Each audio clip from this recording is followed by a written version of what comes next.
tuheshimu gavana wetu, tukaacha Jane Tongera ambaye alikuwa mwanachama wetu wa ODM. Tukakupatia kiti kiroho safi. Lakini kama huyo mama ameanza kumisbehave, si tutachukua hiyo kiti? Tutachukua. Ama tupatie mtu mwingine, lakini huyo mama amekuwa na tabia mbaya.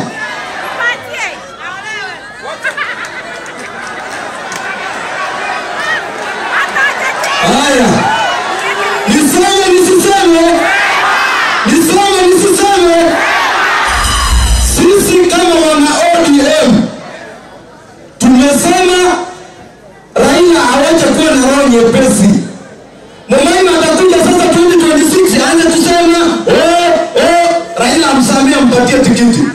Atampatia, lakini sisi hatutampa kura.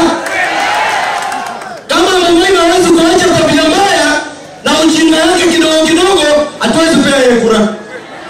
Wacha niheshimu MCA wote wakuja hapa mbele ili Raila na Kalonzo na gavana wetu waone tuko ngangari.